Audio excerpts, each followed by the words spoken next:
We're live. Good morning. Welcome into another episode of Good Morning NASDAQ. It is Wednesday. You know what that means. Do a little bit of live trading Wednesday. Take a little bit of live trading for everyone throughout the day. And then we'll do Wine Wednesday tonight, 7 p.m. Eastern. So a full day jam-packed here on the Clover Trading YouTube channel. Right now is a great time to make sure that you are subscribed, notification bell turned on so you don't miss any content. We just met up over the weekend and got a lot more content for you that you're not going to want to miss. So make sure you're subscribed to the channel. Make sure that you're liking all the content, leaving comments. What do you want to see? What criticism do you have for us? Let us know. The only way we know is if you let us know. Welcome in, everybody. Is the 17th day of April. Time is a flying. Spring is springing. Weather is getting nicer all the way across the country, and we're out here trading. So we switch things up a little bit on Wednesday mornings. We do a little bit of live trading. Kyle runs the show. Hopefully doesn't take any big losses. And we have a good time. Make sure you're asking questions in the Clover Trading YouTube chat, and we'll get to them periodically throughout the show. We're going to start by doing a little bit of pre-market prep, talking through what's on our watch list for the night that is normally reserved for Clovers over at the Clover Trading Room. But on Wednesdays, we like to share our insights with you guys as well. So, Kyle, why don't you kick us off and let's get into it? Good morning, everyone. Excuse me, early morning here. Good morning, you guys. Live trading today. Got a lot going on, although I honestly see myself maybe not even taking a trade. We'll see. Let's just jump right into the watch list. So IZM, we actually talked about it on stream yesterday, how people are thinking this is a daily chart for a first trade, and I said, it may look like that, but because it's not, like, you need to know the difference. And lo and behold, this morning pre-market, it only squeezed up to 100 on 2,000 shares of volume, so a full 100% move in pre-market, insanely scary, and then faded all the way back to red green. And right around 8 a.m., the liquidation started, and now we are down, 75%. The daily chart here before we even open is ridiculous. It just is given its entire move back practically. Unfortunately, really don't know what to do it from here. I mean, I assume it's going to end the day at $5. What it does in between then, whether it spikes back to 20, gaps up to 35, is choppy all day, then fades late day. Like, the point is, these liquidation plays are just, I've gotten too tricky in the last year or so. This is really the first strong one we've seen, I think, this year that I can at least remember.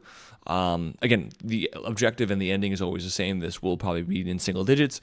What it does from there or till then, I'm not entirely sure. I partly want to take place just because when it's down 80%, rarely these have saved.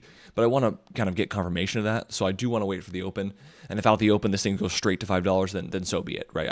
I've gotten squeezed and lost too much money on these over the years to care or have FOMO. So if this goes to 5 without me, so be it. Like I'm up over $500,000 on the year not trading these. So like there's just no reason. I don't have FOMO anymore, right? And I used to have FOMO quite a lot with them. So there's that one. Other ones are, I guess I'll do FSRN. FSRN Fisker here. Fisker delisted. I don't think they were compliant, although I don't think they're bankrupt either, because if they were bankrupt, they'd have a Q ticker after them, or a Q letter after them. Fisker here got delisted. This is the car company Fisker. Awesome, beautiful breakout over like 5 cents on Monday.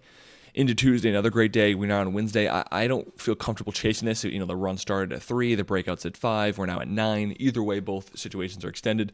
Maybe it goes another day, and if it does, congrats, awesome. Not going to chase it. What I am interested is, because this is an OTC with decent volume that we haven't seen in a very long time, if this panics enough, I actually would be interested in looking for a panic dip buy. Granted, these have not happened in a long time, so I would be a little bit rusty at the best. But this has been a pretty solid OTC runner, so I will be keeping an eye on this one on the back burner. If we continue here, DXYZ, this will be the main play of the day for me. Already full size short, so no adding, but I will continue to swing this back down to, I think, I'm going to say, originally I thought it was the 20s. My goal was the 20s, but the reason why this is gapping down is because they put out a filing one that the CEO has been selling shares. Shocker, and that they put out a prospectus for $1 billion potential offering, or some kind of offering, whether it's an ATM, whether it's a traditional offering out of pricing. Either way, they're looking to sell shares, hence a gap down, which makes me think to be even more aggressive. and I'm thinking 20s is maybe too conservative. I think teens is in the cards, especially if they do an offering. If they do an offering like an ATM, I may even add even again. But I did actually add finally aggressive size into this move. Unfortunately, I didn't find it till like down here in like the 35, so I shorted it down here. But I already had most of my size up at, I think by the end of the day, I had an average of like 46, 47. So yeah, we are up nicely. It's right back down to where we were on Friday, which I covered about a fifth of my size down here at 29. So yeah, we're looking good. We're feeling good. It's great. The thesis is playing out perfectly. So we're just going to monitor that to go lower. Wish, W-I-S-H, or not Wish, W-I-S-A, Wisha. Second day, second gapper, gapping up big. No real play for me here. Maybe, I don't know. I guess I shouldn't say that. I'm interested in a kind of a gap and crap kind of idea. I do think it can run higher, but if for any reason this can't sustain this, large gap that it has, it's probably going to pull back. But again, the fact that it's actually recovered already impresses me. I thought, frankly, by the move, by this pullback into late day and then closing, after I was near the lows of that pullback, I didn't really think it was going to come back, and it has. So maybe there's more in store for this. So we're going to keep an eye on that one. Maybe another parabolic like it did here. That would be kind of nice because this parabolic, wasn't great, but any cleaner of a one will be pretty solid of an opportunity. Other than that, traditional gap and crap, INVO, kind of a fan of this one. If we go to the daily chart here, again, similar to what we looked at yesterday, where these, again, same top left, bottom right, no actual solid days or consistency of running more than one day. If anything, it runs a day and just gives it all back by the end of the day. Very similar to, what was that one ticker yesterday? Jack nailed it. It ran to, I don't know, it popped up huge in the morning, and then by the end of the day, it gave it all back, like a full round trip. Pally? P-A-L-I? No, not Pally. It was a different one. It didn't start up gapping up. It ran first and then died. Chat, if you guys know it, feel free to bring it up and we'll open up the chart. But one of these tickers, so I think there's gonna be some kind of opportunity here of it to run and then just fade back. I mean, this is the only day it had, and even then it closed off well off its highs. And this definitely wasn't at $200 a share. Definitely done a reverse split. Chat says SXTC. I think that is it. Let me just pull this back here. SXTC. Now again, this wasn't a gap and crap. It started off running naturally. Not naturally, I should say. I think Zach Morris put out a tweet about it. But same idea, right? Just gapped up huge. The gap up was the end of it, and then it faded all the way back. And if you look at the daily chart, I mean, look what the daily chart tells you. This likely wasn't going to hold from the beginning. Every single day it wicks and dies. So INOV, I do have a similar idea looking at that kind of chart. So yeah, that's my watch list. I don't think there's anything else in particular that I'm looking at. How about you, Dom? Yeah, looking like a light day for me. It's like, I guess. God bless me. Thanks, guys. Thank you, everyone. Bless you. Yeah, not a lot on here. KAVL is the only one I'm watching a little bit for a reversal. Nice red day yesterday, never went green. Paid off quite nicely, put a base in above 4. Kind of have that 410 to 450 area, and is kind of opening right around green red right now. So we'll watch that one for a 5-minute break out of the gate, as long as volume is good enough and the spread's not too wide. Besides that, WAVE is one that I'm just keeping an eye on right now, because I think if you look back like 2 weeks ago when people were watching this one, it still hasn't come back down to earth. And that always kind of makes me wonder, because most of these companies and stocks, there's usually a timeline that they have to do something in to either go crazy and dilute, or go semi-crazy, dilute, whatever it is, whatever the end result is, it generally is they come back down to where they came from. And this one is a lot closer to the highs than is the lows. And it's kind of has this pattern of, on lower volume, granted, never breaking the previous day's low since this move has started. And that just intrigues me, because it's getting tighter and tighter up here. Volume is getting worse and worse. So it's not one that I really just want to jump in front of. But if that continues to get cute, and volume does look like it's going to increase, I will have my third eye on that one. But that is really all there is. I'm not really interested in anything else. A lot of the charts from the oil and gas have passed away. What is INDO at? NDO gapping Much down. lower. You look at your hub Cs and PRZOs; those are much lower. So that was short-lived momentum. So Very. it's just now about accumulating new tickers that are T-pad. moving. T-pad capping down again big. Yeah, that's excuse me. That sector Yeah. did not last too long, which honestly, I mean, So it's a good thing, right? yeah, maybe there is some bounces to be had on a couple of the charts, but usually towards the tail end of all this, it's time to just accumulate new tickers. Take the slow days for what they are. You don't always have to be clicking lots of buttons. And this is, for me, my stretch, I probably won't be shorting stuff like IZM or DXYZ. So sit back and wait for charts to develop again. All right, beautiful. Let me see here. We're gonna borrow some INVO just in case. Let's see, what do we got here? No shares available there. All right. We have a question about YYAI, which we can get to. Give me 1 second. YYAI. So this one was a technical first red day yesterday, although it was not an easy one. Out the morning was easy, but anyone who overstayed learned very quickly what this ticker trades like. Actually made a new high by a couple pennies and then died, and then actually faded back red by the end of the day. If we go over even a little more, the close was right here. So actually closed selling off. No, not close. Sorry, it closed right here. That's where the white line is. But I think previous close was up in like the 230s or something like that, or 220s. So it was down a little bit, and then pre-market today we were gapping down. No play for me here. It was already kind of tough as it was on the first red day. I was getting short, around here. Didn't cover down here and then had to cover into the bounce because I just thought it was going to die more than it did. Obviously, pre-market is where I thought it was going to go to. I thought it was going to go sub 150. And so today, I just don't have any interest. This has been so weird on the way up that me trying to make any money now, it just isn't worth it for me. Stupid. Yeah, silly. IZM. Which is why you have Wow. to protect. Yeah, it's You just have not to have worth it. rules for yourself on the way up because there's never always a guarantee that you will make the money back on the backside, which I think is a humbling thing. Like I remember on some OTC pumps where I learned that the hard way, where you just keep taking 1 hour, 2 hour losses over and over, thinking, okay, well, this is going to be huge when it's over.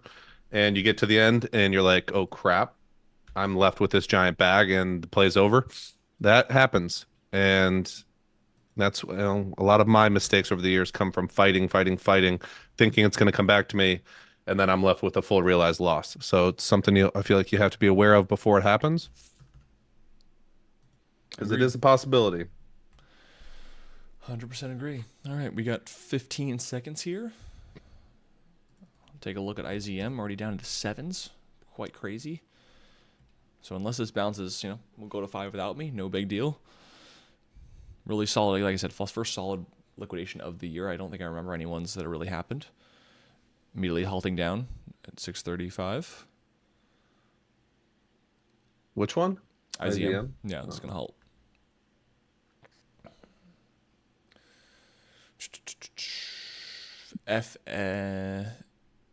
FSRN. Gapping down in a small panic. We'll see how this does.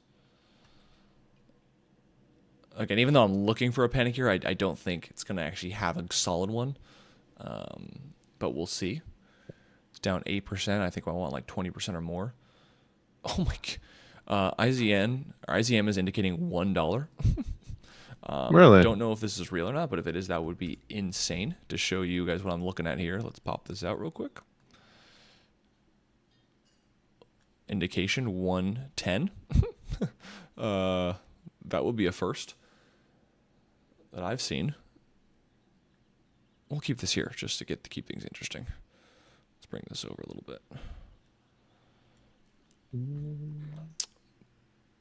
But then real quick, FSRN.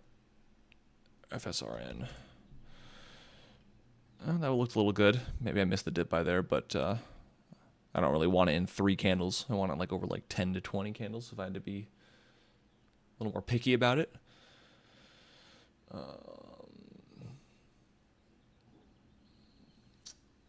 INO and Wisha kind of weak open so far.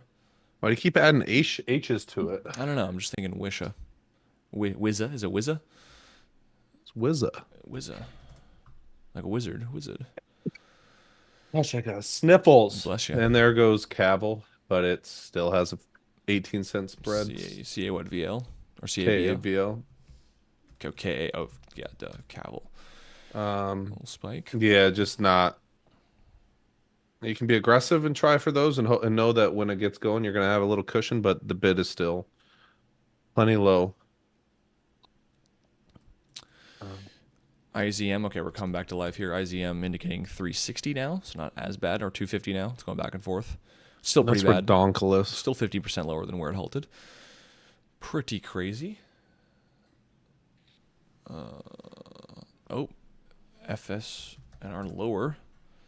I might. I mean, the volume's not too bad. It's a few million.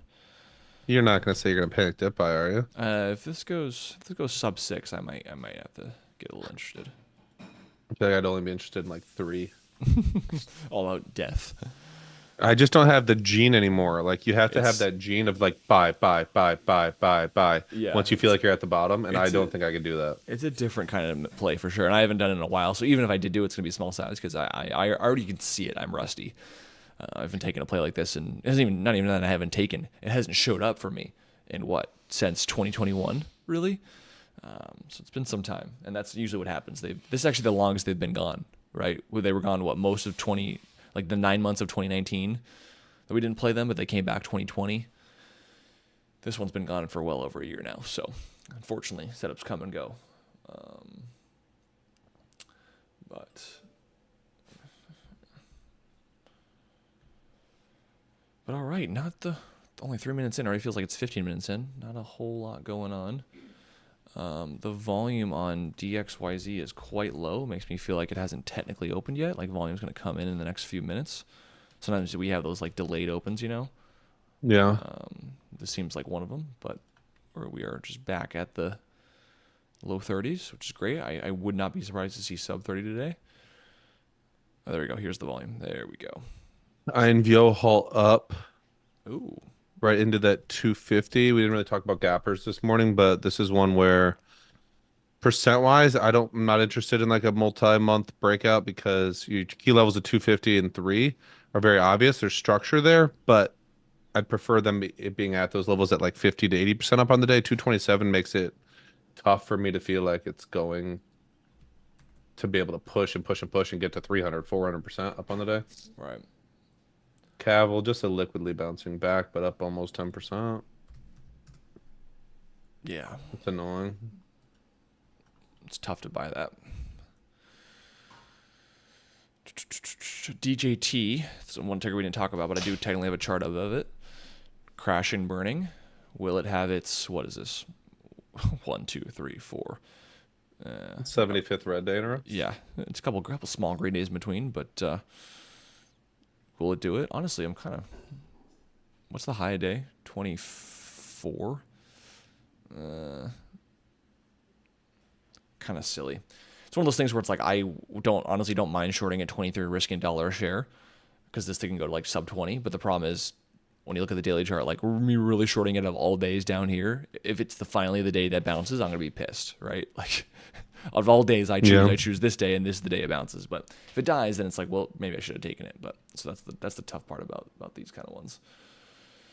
But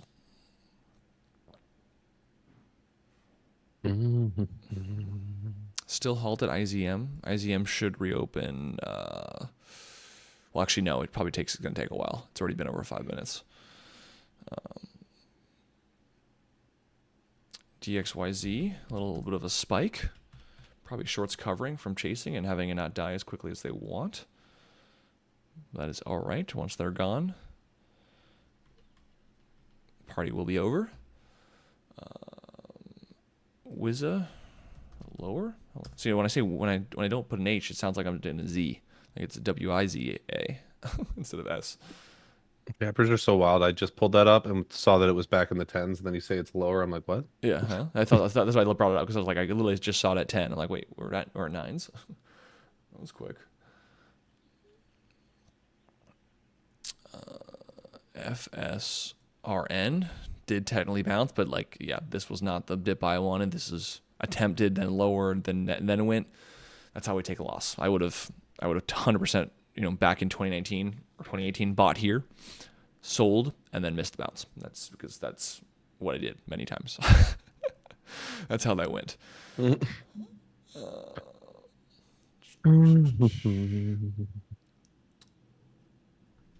JAGX spiked up towards 21. Yeah, where's that at? Because that would I probably Sets would up for have. another breakout. I probably would have been short bias on this had this been, I don't know, even double or triple the price. Just at 20 cents, I really don't care. But I really liked the blow off move yesterday, for a possible red day today, because there's a lot of resistance from yesterday for it to like kind of churn through, or if at all, to where it's probably gonna go down if I had to guess. Oh yeah, all this up here. But again, at 20 cents, I just don't care to short something like this and try to make 3 cents a share. Just not worth it for me.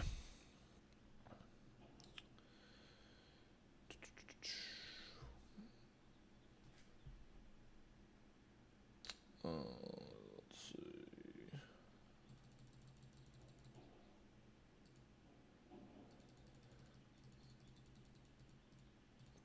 Okay, I mean, any questions, guys? We're happily to answer them. Again, not a whole lot, not super exciting by any means.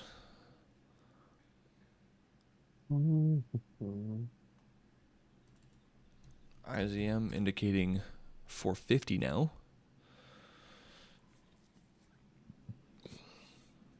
Kind of interesting they decided to liquidate pre-market, because I feel like they could have got so much more volume had they waited. Could have sold a lot more shares if they waited for the open. So I'm quite interesting. I like to believe that those don't exist. Yeah, that these plays don't exist.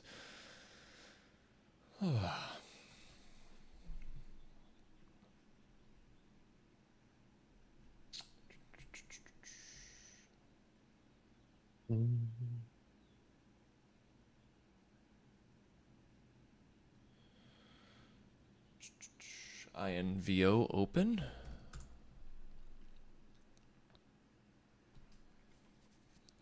See how high this goes here.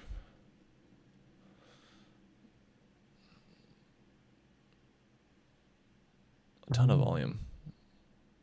A couple million. Someone put CISS Morris ticker today. I'm pretty sure that's a recent reverse split of like an IMPP. Halted up. Every ticker he's tweeted just immediately halts up. I think it's like a IMPP spinoff or something. Oh, really?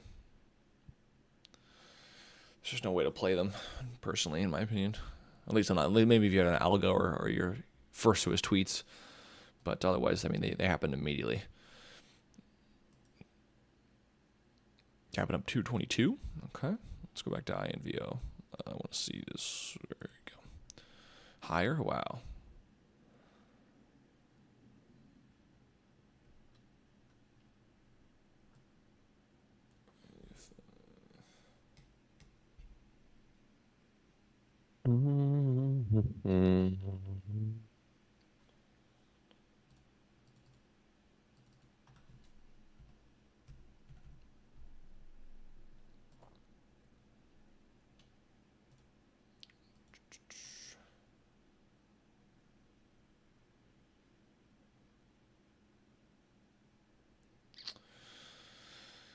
I want to see IZM open here, still halted. The thing is when an indication is super far away from the halt price, so when it's gapping down to $1, that resets like the amount of time it's going to be halted for a very long time. I'm not sure exact amount, but like I think it's like for every 10 to 15% is another 5 minutes halted. So the fact that it was down at $1, obviously if it stayed at $1, it would have been halted probably for an hour plus.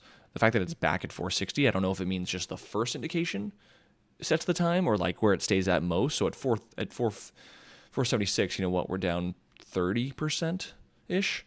So maybe it only takes 15, 20 minutes. I'm not sure on the exact math there. I just know the further the gap in general is, the longer the halt. So that's why we've been halted for, over 10 minutes now. But we will open at some point here. And DXYZ back down, like I expected. Very nice. Also, another thing too with the FOMO and the me not caring anymore about China liquidations, or not caring as much and having no FOMO, is that like I just prioritize my plays differently. Like I'm up more on DXYZ than I probably ever would be on IZM, right? Just by risk management now of how little I like size on liquidations, because I know the risk. Like I'm up more on IZM or on DXYZ here before we even get to like 30 or sub 30 or 20 than I'll ever be up on IZM. Like it just doesn't. There's better, less riskier blow up trades, risk of ruin trades than these China pumps. Doesn't mean I won't trade them. Like, am I completely done with them? No, I'm sure at some point I will attempt and short another China liquidation. But when you do something like this, where I just completely miss it, I have no FOMO. I'm just not gonna partake. Especially I got FOMO for the first few months of not doing them, but then it started to felt freeing. Yeah, like oh, I wasn't. I don't blow up every day, shorting them. Yeah, the stress isn't worth it long term. So.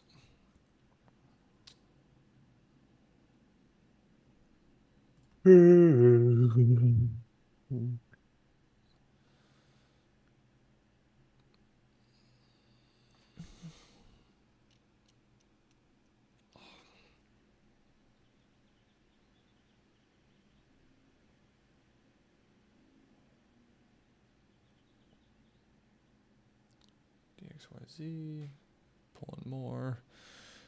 Oh, DJT saved itself. Thankfully, didn't short that one. That's why we talked myself out of that. Would have shorted immediately, got ripped on, and probably would be stopping out right over 24 here very shortly. So good avoid there.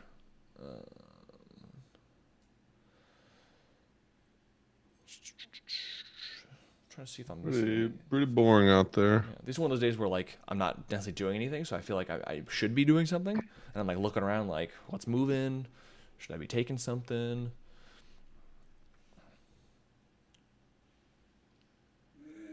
But let's try to see if we can get IZM to open up here. How are you gonna get it to open? Maybe if we just have it up on our screens, we'll just know we're watching with popcorn. Someone says GOEV is on the move today. If it's not on the move today, oh, it is. 3 to 340, little 10, 20, or 10 to 12% move here. Interesting comeback, because I remember I forget whether it was earnings or an offering. Something came out here where it gapped down big. Now it's kind of coming back, so kind of impressive. Not really the smoothest of runners, though. The run-up was a little bit on the choppier end of things, but that's all right. Something to keep a note of. Oh my God, look at this daily chart. On what? Look at this daily chart IZM. Oh my gosh, it's ridiculous. Oh, so funny. It's one of those things that when you start getting into trading and you pull up and you go, I'm not safe. Yeah, like, huh? Oh my goodness. It's crazy. It opened up below where the run started. It's just absolute madness. But obviously it IPO'd at what? Yeah, 4 probably, 3, 4, which is typically where these go. Or no, more. We opened up at 4-ish, yeah. You think they've been able to sell enough? That's what I'm saying. Like I look at the volume, and we're only what, a couple minutes or practically 1 minute into the day, so most of the volume was pre-market. But like, yeah, I don't know. That's why I just would have thought they would have waited for the open to get. They would have gotten so much more volume out the open if they waited. So I'm very interested by their decision to do it all in pre-market. I will say, because it just doesn't make sense to me. They could have got a lot more out, unless they maybe selling like 5% of their shares at 90 was enough. I mean, yeah, maybe if they sold enough up here, which I don't know. It's hard to believe because they, I'm sure they did. I'm sure they had to have, but the dump days where I think they try to get the most out of their most bang for their buck if I had to guess. So doing it, that's the only thing I'm interested with these is like I obviously talking to promoters would be scary and sketchy because they're who knows where in what country, and don't want to come to the U.S. because they would get arrested. But part of me is like wants to like sit down with them like, so how do you do this? How are you talk me through the dump day? Yeah, talk me through how you manipulate the living hell out of these things. I Well, feel just like give me. Just, I want to be a fly on the wall of the room of the guy who's just pressing the sell button. you know, so I just want to see that happen. Is that possible? Can we do that? DXYZ lower, lovely. Almost lower. I like that. I like the lower high though. This was short lived. Now right back down. Good to see. Let's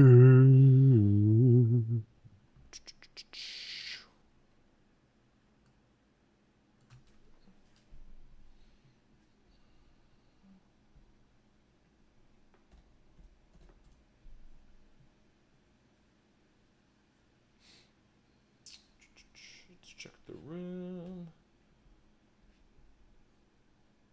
All right, let's keep looking at questions here. What do you think about shorting VNDA? VNDA? Is that like a NVIDIA? That's so funny. It's like the same tickers as NVIDIA, just opposite. It's actually a valid ticker. Let's look. It's like a gap and grab here. No, it's not up enough. We're only up 30%.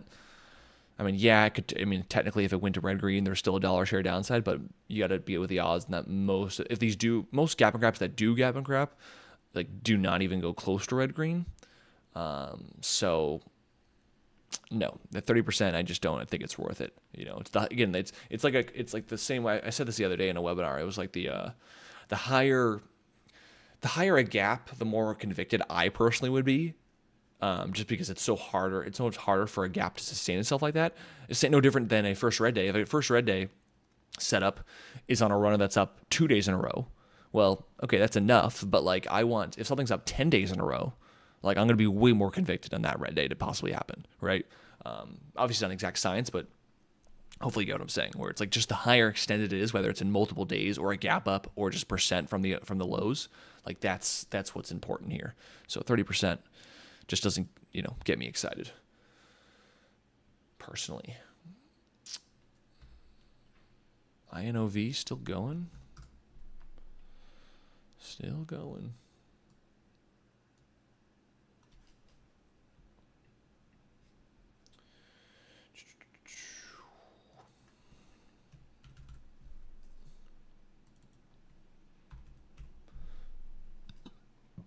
Excuse me. Anyways, let's keep looking here.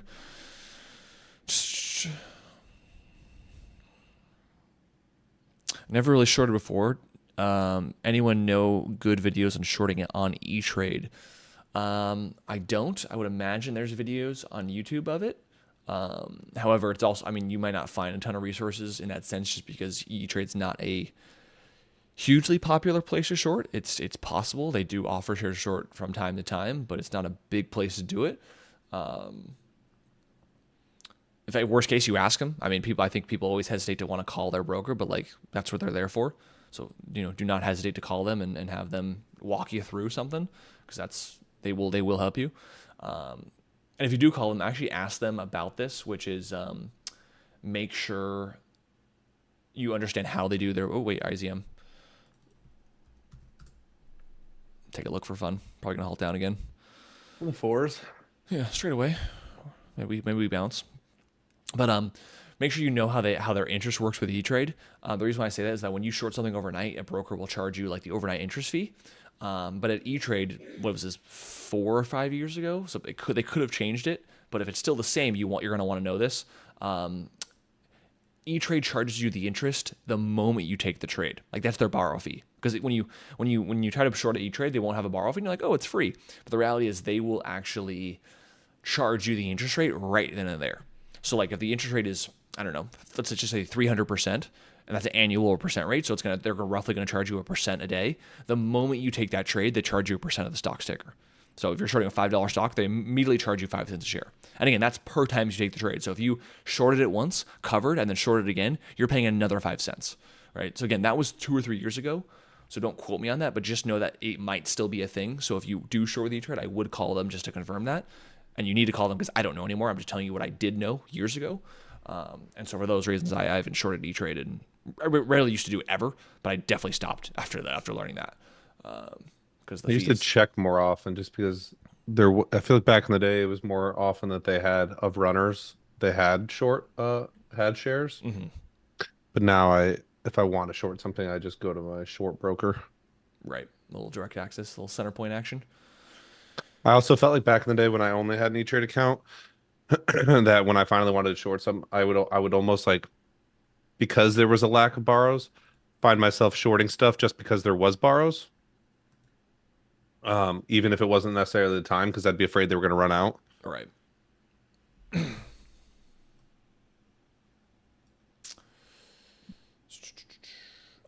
Okay, I did just short some INVO. It's on this chart. Let's pull up this one. Little action here. I like this little. Yeah, I like this little breakdown here. Kind of like a very weakly held support for a few minutes, but now we're breaking down. We'll see. But I do like this start. This is a good start. I just like the ones that, and this isn't really like a parabolic idea, but the ones that always, at least for my when I find it, the ones that always give you a big push that's maybe not as sustainable as something that slowly starts the grinding throughout the day, typically can kind of give it back. What's it? What was the LVGN? Was that another one the other day? Or GVN? LGVN? Yeah, this one I made good money on the other day. Where was it? Wait, was this a ticker? Why am I? Yeah, this day. What is this day? This is the 8th. Right? I'm blind? Why am I not seeing it here? Oh, we got to go further, even further. Yeah. All right. Give you a huge kind of parabolic move. Not really a clean parabolic nonetheless, but just a big move too early, too soon to where it really wasn't sustainable. And so once it died, I mean, it really died, right? There was just no one left to like, I want to hold it up. And then later in the day, they did an offering, which only was like, icing on the cake kind of idea. But yeah, good. I like the, so much too soon that they can't hold themselves. And INVO gives me those vibes. So I actually liked that INVO just really spiked hard out the open. Gets people who short too early get squeezed. People who bought think it's gonna be the hot run of the day get now they're underwater. Anyone who bought up here, it's like a perfect dynamic. Now, granted, it doesn't mean it has to die. It could totally come back over 3, and then I'll be cutting my loss. But yeah, we'll see how that goes. Also, IZM, we didn't really mention it, but IZM did halt up there. I know it was on screen, gapping down 2 cents. But anyways, that's pretty much that. We're coming up on our time here. Maybe last couple questions, if we shall. You already answered the VNDA one. Yep, answer that one. Red candles, congrats. They made 208,000 on their paper account on IZM. IZM. If only it was that easy. Congrats. The trade floor says Zach has someone on the inside at NASDAQ. His halts last 30 to 40 minutes versus 5 to 10 minutes usual. Well, that would just be because of like order flow, right? Yeah. What's the question? It says like the Morris inside. Pumps last longer halts.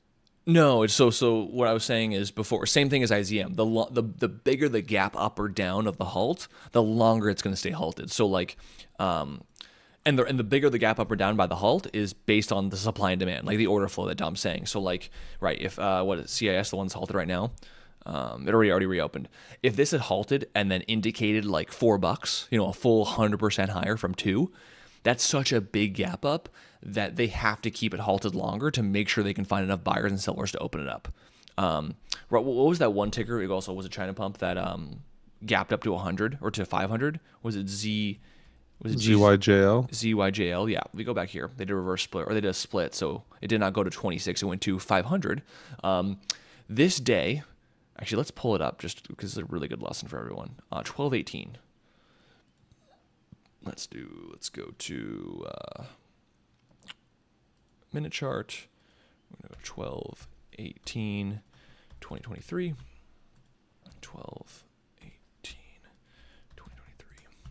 2023. Yeah, so this sold off, halted up, then halted up again, and again, this is at 11:24 a.m. Okay, halted up at $25. And good, the actual chart doesn't show the split. It did go to 500, like as you can see up here. Halted at 25, Immediately, I think it was indicating like 1 or 200.